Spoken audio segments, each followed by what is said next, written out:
গল্পের শুরুতে একটা কার অ্যাক্সিডেন্ট দেখানো হয়, কিন্তু এই কার অ্যাক্সিডেন্টের ঘটনাটি অনেক বছর আগের, যেটা আস্তে আস্তে গল্পের ভিতরে ঢুকলেই জানতে পারবো। তারপর আমরা একজন ফুড ডেলিভারি বয়কে দেখতে পাই, তার নাম হচ্ছে থিরুচিত্রা বালাম। তাকে পরম নামে ডাকে সবাই। পরম খুব সাধারণ সাদা মাঠা জীবনযাপন করে। পরম খাবার ডেলিভারির জন্য একটি বাসায় যায়, যে বাসায় তার স্কুলের বন্ধুরা পার্টি করছিল, আর সেখানে একটি সুন্দরী মেয়েকে দেখানো হয়। তার নাম হচ্ছে অনুষা। অনুষা পরমের ক্লাস 6 থেকে ক্রাশ ছিল, তাকে পছন্দ করতো সে। কিন্তু অনুষা অনেক modern high society life lead করে, আর পরম একজন মিডল ক্লাস পরিবারের ছেলে। সেই জন্য পরম অনুষাকে তার মনের কথা তার সামনে প্রকাশ করার সাহস পায়নি, আর সে তার এই চেহারা অনুষাকে দেখাতে চায় না, কারণ এই ব্যাপারগুলো তার বন্ধুরা জানতো, আর সে ভেবেছিল তার বন্ধুরা হয়তো অনুষাকে সব বলে দিয়েছিল, তাই সে তার সামনে যেতে সেম ফিল করবে।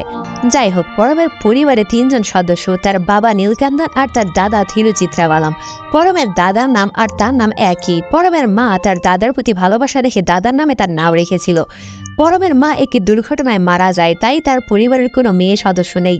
পরম তার বাবার সাথে 10 বছর ধরে কথা বলে না। তার বাবার প্রতি পরমের ভীষণ অভিমান, কিন্তু বাবা ছেলের মধ্যে কেন এই দূরত্ব, সেটা আমরা গল্পের মধ্যেই জানতে পারবো। পরম তার দাদার সাথে অনেক ফ্রি, তারা এতটাই ফ্রি যে রাতে দাদা নাতি একসাথে বসে পেয়ার পান করে। পরমের জীবনের একজন গুরুত্বপূর্ণ মানুষ আছে, তার নাম হচ্ছে শোবাবা। তারা দুজনেই ছোটবেলার বন্ধু, বেস্ট বন্ধু, একে অপরের জন্য গুরুত্বপূর্ণ অংশ। তারা একসাথেই বড় হয়েছে এবং তারা একই কলোনিতে থাকে। শোবাবা একটি কোম্পানিতে জব করে। শোবাবা তাকে জানায় তার অফিস থেকে কানাডায় একটা জবের অফার পেয়েছে সে, কিন্তু পরিবার ছাড়া সবাইকে ছেড়ে সেখানে থাকতে পারবে কিনা বুঝতে পারছিল না। তাই পরম এর মতামত জানতে চাই সে এই ব্যাপারে। পরম তাকে জানায়, তোমার যেটা ভালো মনে হয় তুমি সেটাই করো। তারপর শোবাবা তার অফিসের কাজে চলে যায়, আর সেদিন হঠাৎ করে অনুষা পরমকে খাবার ডেলিভারি অবস্থায় দেখে ফেলে আর তাকে ডাক দেয়। অনুষা তাকে বলে, সেদিন তোমাকে বাসায় দেখেছিলাম, কিন্তু কিছু না বলে চলে এলে কেন? পরম তাকে বলে, বহুদিন পর দেখা, অনেকেই তো পুরনো বন্ধুদের ভুলে যায়, সেজন্য আর দেখা করিনি। কিন্তু অনুষা তাকে বলে, তোমার কথা ভুলে যাব? আর তুমি তো ক্লাসের টপার ছাত্র ছিলে, আমরা সবাই ভেবেছিলাম তুমি ভালো কিছু করবে, ভালো অবস্থানে থাকবে, কিন্তু তোমার কি হয়েছিল, পড়াশোনা বাদ দিলে কেন? এখানে তাদের কনভারসেশনে বুঝতে পারি পরম অনেক ভালো স্টুডেন্ট ছিল, কিন্তু পারিবারিক সমস্যার কারণে সে আর পড়ালেখা করেনি। তারপর অনুষা পরমের নাম্বার রেখে দেয় আর বলে ফোনে তাদের সাথে কথা হবে। তারপর সেদিন রাতে পরম তার বন্ধু শোভাবাকে বিষয়টা শেয়ার করে। শোভাবা তো বিশ্বাসই করতে পারছিল না যে অনুষা তার নাম্বার চেয়েছে। আর তখনই পরমের ফোনে অনুষার কল আসে। অনুষা তাকে এত রাতে কিছু খাবার ডেলিভারি দিয়ে যেতে বলে, আর শেষে সুইট হার্ট বলে ফোনটা রেখে দেয়। এই শুনে তো পরম খুশিতে উঠতে থাকে, আর ততক্ষণে শোভাবার বুঝতে বাকি নেই, আরে এবার বুঝতে পেরেছি ও কেন তোর নাম্বার চেয়েছিল। অনুষা তোকে ব্যবহার করেছে, কিন্তু পরম তার কথা কোনো পাত্তাই দেয় না। তারপর একদিন দেখা যায় টিভিতে নিউজ হচ্ছিল, একটি বাচ্চা মেয়েকে অজ্ঞাতনামা কয়েকজন লোক এসে কিডন্যাপ করে নিয়ে গেছে। আবার সেই রাতে পরম একটি হোটেলে খাবার ডেলিভারি দেওয়ার জন্য যায়। খাবার ডেলিভারি দিতে গিয়ে সে রুমের মধ্যে একটি বাচ্চা মেয়েকে খুবই সন্দেহজনকভাবে তার মুখে কাপড় বাঁধা অবস্থায় দেখতে পায়। আর তারপর সেখান থেকে এসে সরাসরি পরম থানায় চলে যায়। থানায় গিয়ে বিষয়টা ইনফর্ম করে। আর হ্যাঁ, পরমের বাবা একজন পুলিশ কর্মকর্তা।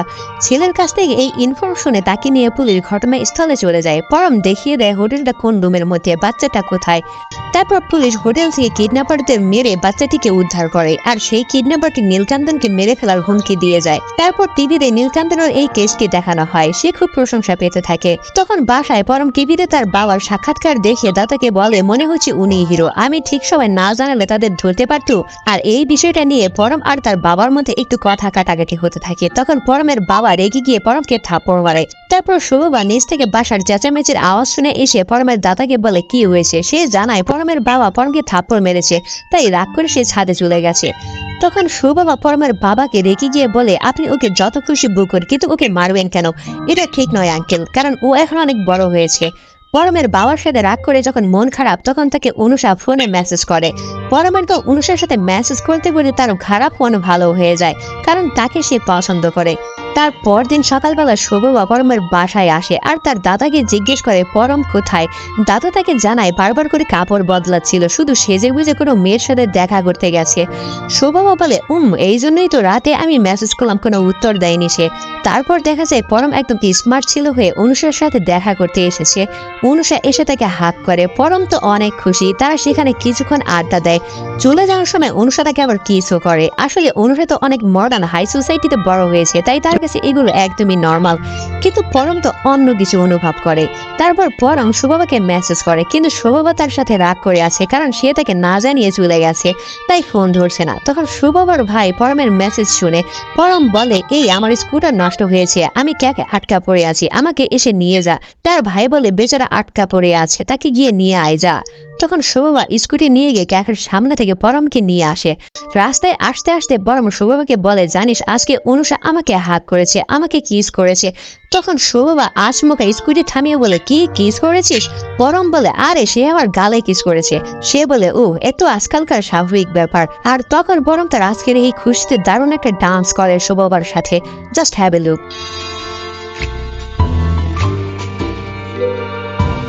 যাই হোক, তারপর একদিন দেখা যায় পরম অনুষার সাথে আবার দেখা করতে এসেছে। আর সেদিন পরম তাকে বলে, দেখো ক্লাস 6 থেকে তুমি আমার ক্রাশ ছিলে, কিন্তু কখনো তোমাকে বলার সাহস ছিল না আমার, এখন তোমাকে প্রপোজ করার সাহস হয়েছে আমার। আর তখন পরম তাকে আই লাভ ইউ বলে ফেলে। কিন্তু অনুষা তাকে বলে, দেখো মস্করা করো না, বাচ্চামো করো না। তার ইমোশনের কোনো গুরুত্বই নেই তার কাছে। এতদিন অনুষা পরমের সাথে যা করেছে সেটা ন্যাচারাল ছিল, নর্মাল একটা বিষয় ছিল, এখানে ভালোবাসা বলে কিছু নেই। আর তখন অনুষার ফোনে তার আরেকটা বন্ধুর কল আসে আর বলে, আমাকে এখন যেতে হবে, আমাকে একজনের সাথে দেখা করতে হবে। আর পরমের মন তো একদম ভেঙে চুরমার হয়ে যায়, হালকা করে ছাকা খেয়ে যায়। আর রাতে ঘটনাটি শুভবার সাথে শেয়ার করে সে। শুভবা তার মন ভালো করার চেষ্টা করে, কিন্তু তার মন তো ভীষণ খারাপ, তাই তাকে চলে যেতে বলে।